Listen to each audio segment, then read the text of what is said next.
So, do you guys want something to eat or what? This is Walden Bello, activist, scholar, former congressman, former VP candidate, and writer. I got to interview him recently about his new book, and I was so excited I didn't get to introduce him properly. But that's all right. Let me just show you who he is. Walden Bello, acclaimed Filipino scholar. Congressman Walden Bello announced his intention to resign. Walden Bello, who is running against Sara Duterte for vice president, arrested Bello for 2 counts of cyber libel. Now, this is meant specifically for Sara Duterte and for Bongbong Marcos. And I'll sing Frank Sinatra. Where are you? Where did you go without me? Fuck you, Marcos. yeah, well put, very well put.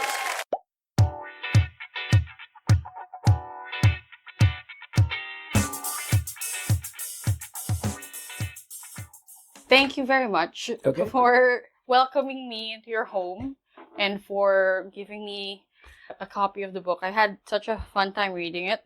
I'll be honest, I'm still in the middle of reading it. It's okay. I'm just taking my time. Actually, the first thing I wanted to ask, because writing a memoir is very different, I'm sure, from all the books that you've written in the past. It's a very intimate process. I wonder how or what you feel about that, knowing that you have given access to your entire life in the form of this book. If you're going to write a memoir, this is my view, then you can't just write about the good things that happened to you or the things you want people to remember. Unfortunately, most memoirs, in fact, people are so worried about really opening themselves up that they end up just presenting what they want people to have as an image of themselves. Because let's face it, people are inconsistent. There are very few saints around. And besides, saints are boring. If I had written that kind of memoir, you would probably have closed the whole thing after page 10. And when I was reading, I was noticing that you have so many stories. I also noticed when you were writing that you tend to jump the timelines quite a bit. So I'm kind of curious, when you were writing, how do you decide or organize how it is that you want to present your ideas? Let me ask you first, you found it fun to read? Yes, I did. I was highlighting here actually. So my system is a little insane. Red for things that are useful information, but blue, which is quite a lot, are just lines and pieces of writing that I found very impactful. You have a really nice way of writing. It's funny, it's raw, I think it's a great mix of like academic but also reflective in a way. And I know you talked a lot about your experiences in writing. So when you're narrating your life, that's why I was kind of curious, what goes through your mind when deciding to organize your thoughts? Well, for me, the important thing, even when I'm seemingly writing essays that are more theoretical, the important thing is movement, action. And if you're going to unfold ideas, you unfold them in a narrative of action. And in many ways, it's methodologically or stylistically, it's similar to fiction writing. So I think the problem with a lot of memoirs writing is that they become purely reflective. So basically, you say that I tend sometimes to jump between timelines, but that's because there's something that I cannot fully explain yet at a certain point. So I have to flag that later on, this is going to be further explained. So the important thing for me is always to get back to the action, because that's really what people are interested in. And your book has a lot of action, from stealing documents from the World Bank to posing as Kermit and Miss Piggy. I forgot her name. Miss Piggy? Yes. To throwing pie at an outgoing IMF official. There seems to be a lot. One of the questions I received actually from one of the viewers was, how do you know what to omit? Well, the most difficult thing I think in memoirs writing is what to leave out. you leave out things that, some things are pretty easy to leave out. So you're definitely right. There are a lot of things that happened to me that I did not include because I felt that it would just obstruct the narrative. But significant things that happened to me, I have to include, even at the risk of obstructing the narrative. So basically, that's the challenge. I guess this is a lot of subjective judgment basically went into selecting the episodes of my life that, one, were significant, and two, would drive the narrative forward. I remember you mentioned at the beginning that you wanted to write for the sake of writing. And it's a question as well of what did you discover new while writing? Were there some events that you revisited that upon reflection, upon really fleshing it out, your mind changed about it?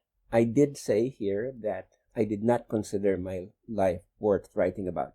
That's not false modesty or anything. That's really the initial thing when this Eric Olin Wright is a very famous sociologist. When he brought me to the University of Wisconsin in 2015, he said, I'm bringing you here so that you can write on your life as a public intellectual.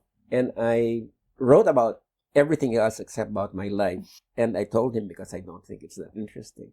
So the thing I realized is that I was asking the wrong question. After I got prodded more and more by Richard Falk, who's the special rapporteur for the occupied territories, Palestine, and Carol Howe, who's with Kyoto University, Center for Southeast Asian Studies, grudgingly I began, as I said, not to disappoint Carol, who was really pushing me to do it. And I began to realize that I was asking the wrong question, which was, do I have anything significant to communicate? And I realized, that that's not the reason that one writes. Really, fundamentally, one writes because you want to put something down on paper without judging its significance, but leave it up to the reader to really be the one to ultimately be the judge. I was glad that I wrote and did not really care about whether or not it would be a significant book.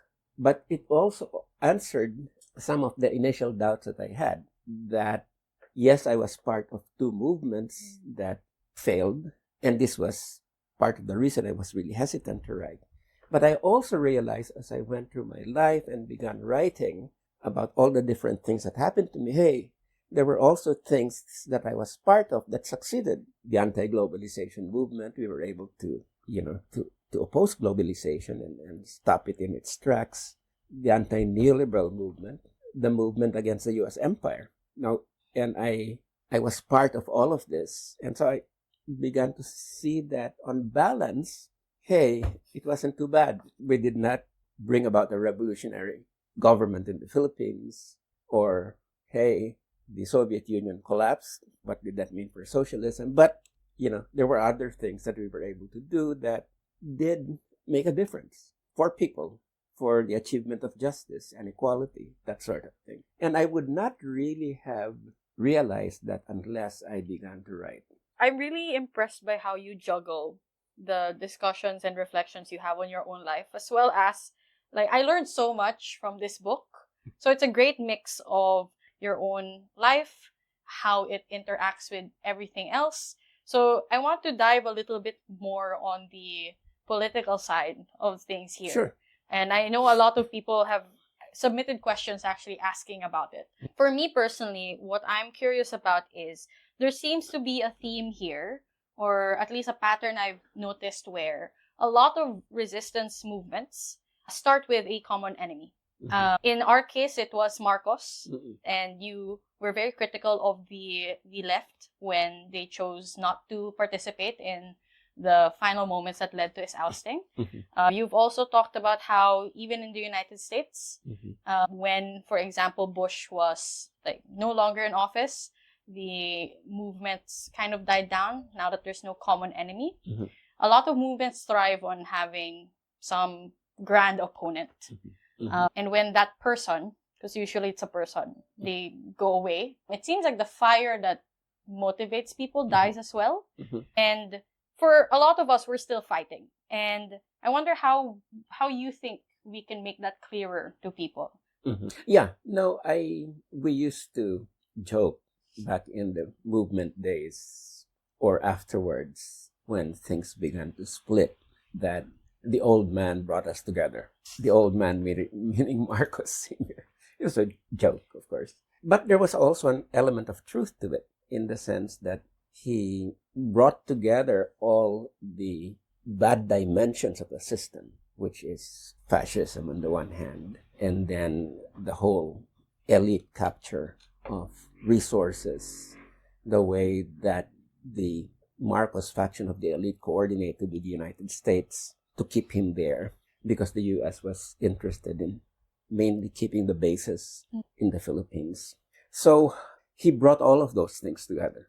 So it wasn't just a personality, but it was a personality that brought together all the contradictions of the system. So he was just supposed to be that eliminating Marcos, ousting him from power, was just supposed to be the first phase, of a more transformative kind of process, which would include changing the political economy of the country, instituting land reform, and undertaking a really progressive kind of industrialization of the country. Marcos was just seen as the first obstacle, and there were going to be challenges. And he was like an embodiment of all the problems. Yes. But it doesn't make the problem go away. Yeah, right.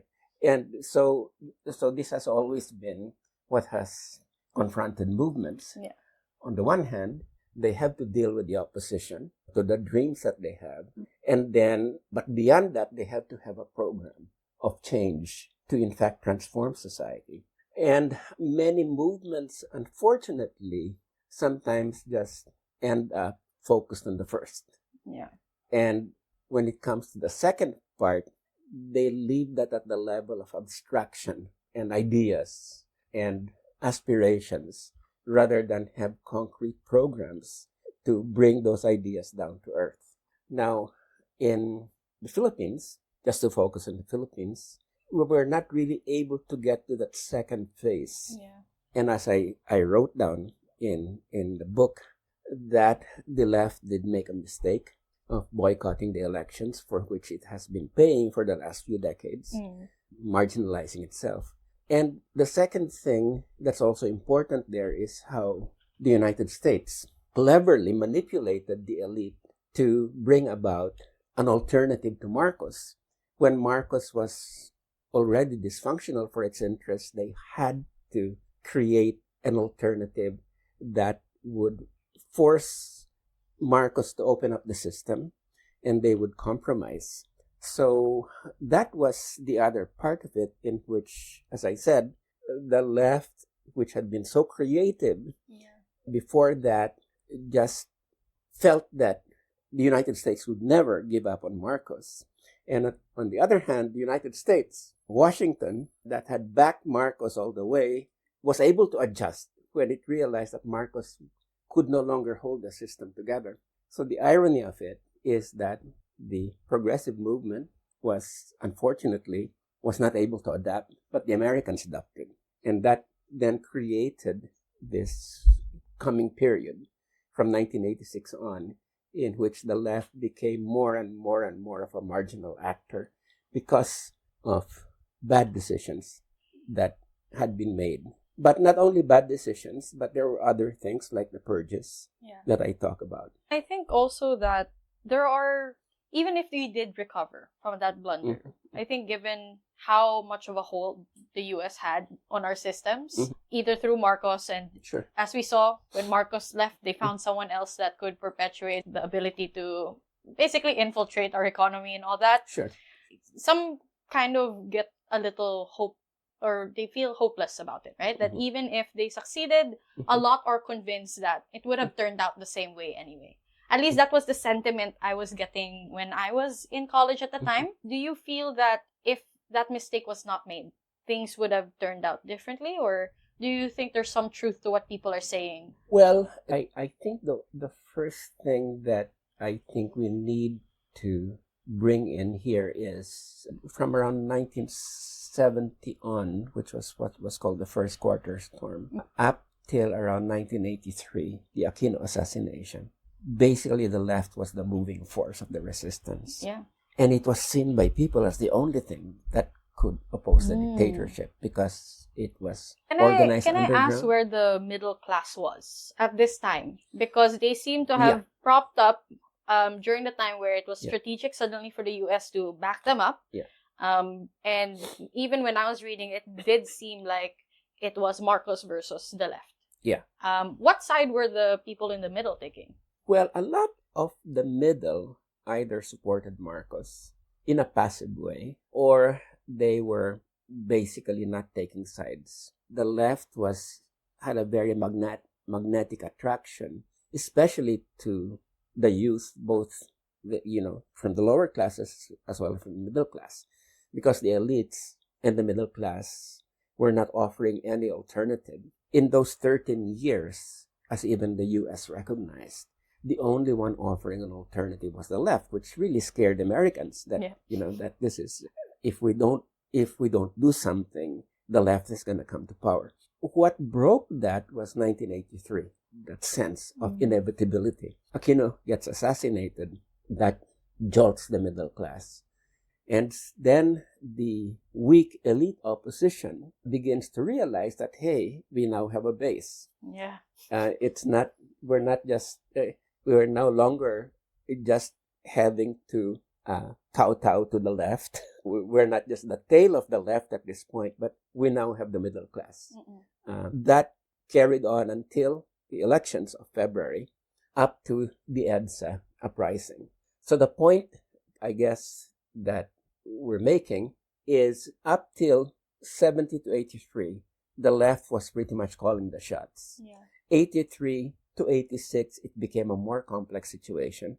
The U.S. adjusts, tries to push a compromise between the Marcos and the elite opposition. That doesn't work, and EDSA breaks out. They were kind of holding both as options until the very last minute, right? They even fly him out. Do you think that was like a pragmatic call on their end, or? Yeah, well, it was because he had become dysfunctional for the United States, and because he was planning to bombard EDSA. And at that point, the pragmatists in the State Department of the U.S. told Reagan, he's your buddy, but hey, we could really suffer a big loss if we allowed him to get away with, bombarding all those civilians in EDSA. So that's when they decided that, it's time for him to go. Basically, coming back to your question, if the left had joined the EDSA uprising, then it could have been a participant in the formation of the new government. Then it would have been able to push certain policy directions. So there were all sorts of possibilities there that could have happened if, in fact, the left had not taken the boycott position. But to be honest, while that was all going on, I myself was pretty convinced, that the United States would never abandon Marcos. Yeah. I think there were strong reasons. Reagan was like the face of it. Yeah. I think it was only after a while, right, that we even found out there was this deep discussion and divide within the cabinet as well. Yeah. Well, this is precisely, what I afterwards, because of what happened, I really tried to piece together the story. And what appears there in the chapter called The Revolution Derailed, I would say the only comprehensive account of the discussions within the United States, their interaction with the Philippine elite, with Marcos, and this had to be done. And it took me about, when I finally came out with the piece, it probably was about a year after. Pulling documents together, interviewing people. In fact, making this chapter, which really demystifies EDSA, because in the EDSA myth, the United States almost plays no role. Whereas the reality is that it was so active behind the scenes, but it couldn't control everything. And they were strategic about it. They Sure. were waiting. They were like on both sides. Yeah, definitely. They were hoping Marcos would Sure. play it fair. They were, and Yeah. I think, where was that? I highlighted it here. Mhm. Like they were funding Veritas, Yeah, yeah, right? yeah. They were also funding NAMFREL to Yes. make sure it would be fair. Yes. Mhm. So I think, and what you mentioned here, they were basically giving Marcos a threat. If you Yeah, yeah, you yeah. have to do this properly, Yeah. you have to have Yeah. power legitimately, Sure. Right. because we don't Sure. know if we want to Yeah. give it. Yeah. Yeah. Now, what they were not able to control were the people massing in the EDSA. Yeah. That one was not in the script, but they adjusted. Really fast too. Yeah, they adjusted and said, "Oh my God, this is something that we can use." We on the left did not adjust. We were just out, And this just underlines the fact that there are certain moments in history in which there are decisions made that have a long-lasting impact. And I think this is one of them. And then also the purges that happened right course, after, yes. right? I think because it was hard for me to believe after reading this chapter. It ended on a little bit of a cliffhanger. In fact, I really love that line where, in contrast, the left was out in the cold. Sure. Because one would expect that non-participation would not doom a group, because they can always come back, Sure. right?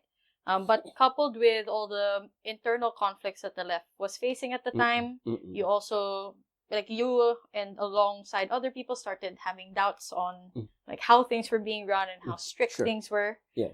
The rejectionists and reaffirmists. Sure. That whole period from 1986 to 1990, 1991 was a period of questioning. There were rifts within the left, as rejectionists and reaffirmists, But I would say, though, that it was a creative period, and I would just have wished, though, that we could have come together sooner, rather than have this situation end up in a terrible split. And do you think we're approaching that already? Like a slow reuniting? Because, I think we've splintered quite far from each other in different regards. As a left, even our struggles with people who are more center side of things that are open to our opinions as well. Sure. A lot has changed with Marcos coming back to Duterte in power. I think there's now growing sentiment and like a demand for some sort of change. Yes. Are you optimistic about that? Do you feel like there's something that is still lacking? Do you think we're on the right path? My sense is there's a realization among different sectors within the progressive movement that it's time to stop this splintering. It's time to stop this not working together. To some extent, the polemics have died down, but the splits are still there. And it's going to take basically a real effort of will on the part of the different sectors to come together. Now, these elections may, in fact, be the catalyst for pushing people together, because all sectors of the left are, to be quite blunt, doing so badly. I don't know if there'll be somebody else aside from Risa Hontiveros that will, carry the banner for progressives. And I'm not sure of that. And within the Congress, I also am worried about the surveys that, in fact, are showing that the representation in Congress of progressives might diminish even further. So I guess what I'm trying to say is that this process of marginalization and sectarianism might still continue, but I hope that these elections really will be like cold water splashed on the face of people. It's hard for me to really make a hopeful statement at this point. And sometimes it really means that change comes with a different generation. The generation that basically was not too deeply enmeshed in the struggles of the past and says that, hey, those are 20th century ideas.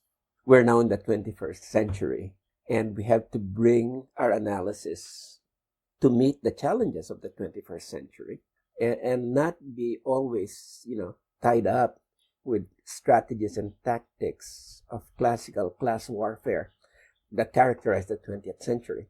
So I don't think the left has broken with the 20th century. What I feel, though, is that it will take maybe this generation, whatever we call it, Gen Z or what, Gen Alpha now, I think. and not really tied up with having a vested interest in the old paradigms that will make the break. That is what I hope will happen, I'm a bit curious though, because a lot of people, they see holding on to past paradigms as a way to respect history, that we have to learn from the past. This is important because it worked back then. I personally I'm not convinced by that argument. Obviously, there's like lots of nuances. That time didn't have social media, for instance, so strategies need to adapt and change. The question, though, is I think a lot of people also use that justification that you just said of letting go of history to kind of spin it in a bad way. So it seems to be a term that was, or a concept that was weaponized by both sides to the worst extremes. This also reminds me of like your frustration with the word deglobalization, right? Like you coined it. It was not meant to be a neutral term. Now it's co-opted by a lot of the far right. And I think with many narratives, that seems to be the struggle. Sure. It's a common debate topic as well, where we talk about whether we regret how a concept is being used. How do we make sure we win those narrative battles? Because there seems to be a lot. I think the first thing that we must really recognize, is that our critiques, and now I'm not just talking about the Philippines, our critiques of globalization, our critiques of neoliberalism, that eventually we were proven right because different sectors of the left, particularly the Social Democrats and the Democratic Party in the United States, compromised so much with neoliberalism and globalization that they alienated their working class base, that they lost out, and the inequality soared, jobs went to China, and all of that. What I'm saying is that we had the critique, but the parties of the left, whether in the North or the South, compromised with globalization and they lost their base. Yeah. So that, as I said, the right ate our lunch. Okay, they adopted our critiques and spun it, with a racist and anti-immigrant context within that, to say that, hey, globalization was terrible. This opening up of the economy, it created so many problems for our working class. And look, what happened is that these elites that promoted neoliberalism are also promoting immigrants coming into the country to take your jobs.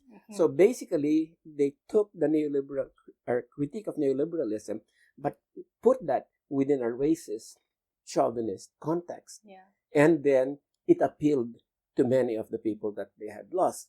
The German Socialist Party lost so many people, the Labour Party, the Democratic Party in the United States. So all of these people that were the natural base for progressive politics went over to the right.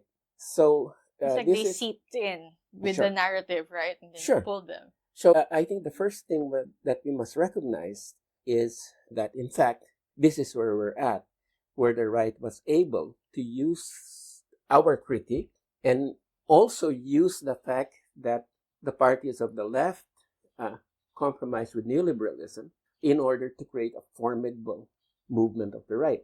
So I think that has to be first recognized. This is what's happened, because unless we recognize our mistakes, it's not going to be very easy to create this movement that will counter this fascist, counter-revolutionary trends. So that's what I meant, that we cannot just fall back into old paradigms, into old ways of organizing, but there are possibilities that we have that we must really maximize at this point in time. For instance, the climate movement, the movement for climate justice. A lot of people are worried about that. including large sectors of the middle class, the women's movement. That's also something that a movement that we can maximize our ties with, or the movement against concern about inequality and the rise of inequality. So there are all these points that we really need to bring together into a program that will appeal to people and confront the far right, confront its racism, confront its anti-immigrant, anti-migrant push, confront and show that people like Trump or people like Duterte are really just taking advantage of people's fears.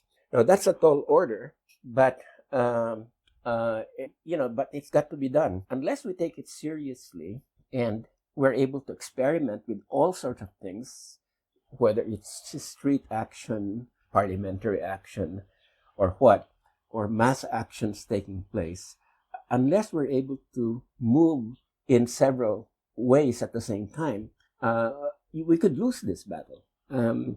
And I guess what I'm trying to say is that there is nothing determined about the future.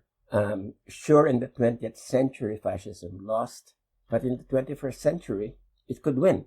Just because we're on the right and our values are the right values, because I believe that's our values for democracy and equality and respect for people beyond their skin color. I think those are the right values. But just because you have the right values doesn't mean you're going to win. And this is, in fact, the problem at this point, because there is a real possibility that in the first half of the 21st century, fascism might win. I think we see a lot of trends heading in that direction, which is concerning. Yeah. I want to tie this back to what I've noticed is a trajectory your life has taken as well, where it seems that you started off even as early as your school days, like existentialism, and then learning about different progressive movements and their beliefs. At one point, you joined politics, you resigned out of principle, and I stalked you a little bit. I'm so sorry. I watched your interview with your book launch in Seattle. I also was tuned into your AMA yesterday, and you opted out of joining politics again. I'm curious because there's so many problems that we are facing as a movement. There are questions and debates about, do we work from the outside, from the inside? As someone who has been through both, what do you think is the best way moving forward? Yeah, well, on the one hand, on the personal side, I felt very strongly that it's time for younger people to step up. I mean, I've been active on the front lines for over 50 years. I'm 79. I really don't feel it's productive to have me continually be seen on the front lines, sort of providing analysis and acting in a leadership role. And I really feel that I have my limitations because I belong to a generation that I said in many ways did not make it.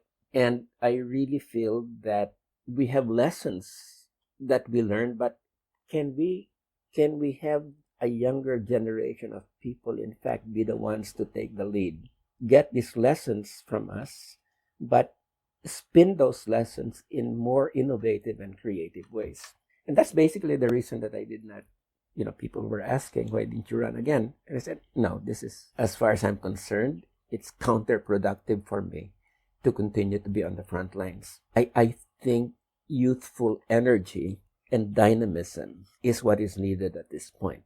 People who do not break with the past, okay, but take the lessons of the past in order to create a new paradigm that really appeals to people. How that's done is not very easy to foresee, but nevertheless, it's there. And it will take a lot of trial and error and experimentation, just like the far right, when they were out of power in the 1990s, 2010s, up to 2016, a lot of the time they did not know where they were going.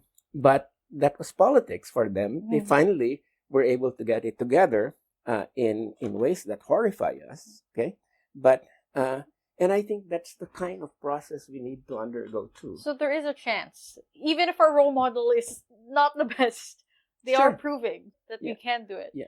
You have taken a backseat from being the face of the movement, it's now time for the younger generation to step in. And I'm kind of curious what roles you will take on moving forward now.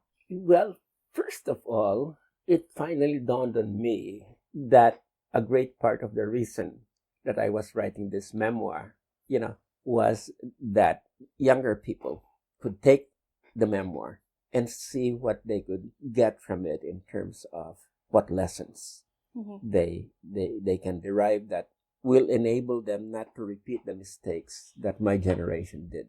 So that became clear to me, especially as I got to the later phases of the memoir, and especially timed with developments happening both locally and internationally.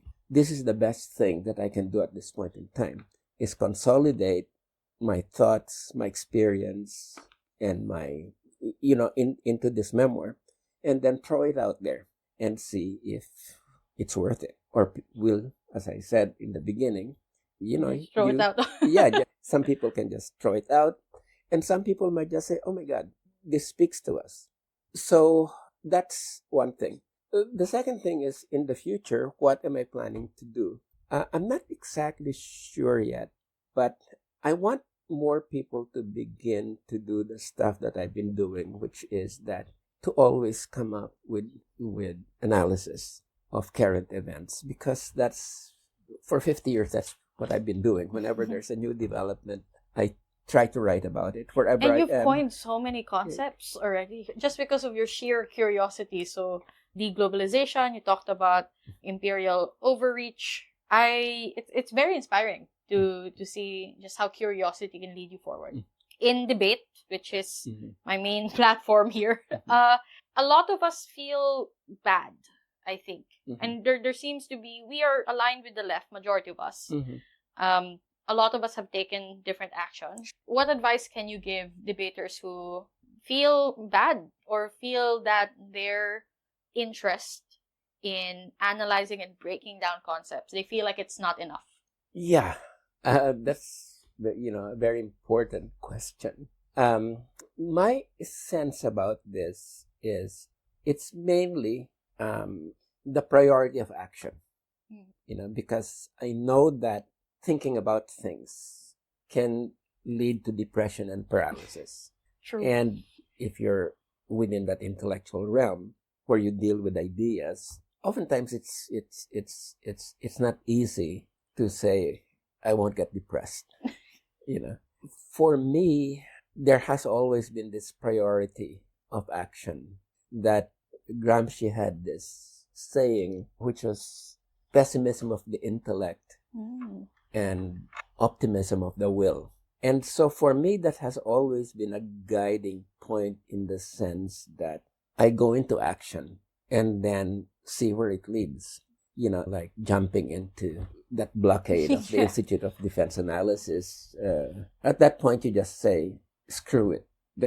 I'll just do it. And you almost risked your degree for that, I remember. Yeah, well, these are things that people in the States, foreign students, now face. Yeah. That at that time, if you got caught in a political action, you would be automatically deported. And I was just lucky that they were not coordinating. Yeah, the INS was not coordinating with the local police. But then Seattle, at every point, what broke through my intellectual hesitations was action, that I'll do it. And then action sort of opens up things. I want to ask what advice you'd give people who are currently in that hesitation. Besides waiting for a new Henry Kissinger to cause them to just jump into action, I think a lot of us don't know where to start. Yeah. Right? Yeah. It's kind of intimidating. Joining protests right now, sadly, is life or death for most people. Being caught, you've been tear gassed multiple times. I've experienced that once. I know a lot of people get squirmish about even thinking about it. Sure. What steps can people take to kind of break free from that hesitation? Maybe small steps first, maybe big ones. Whatever you think would help.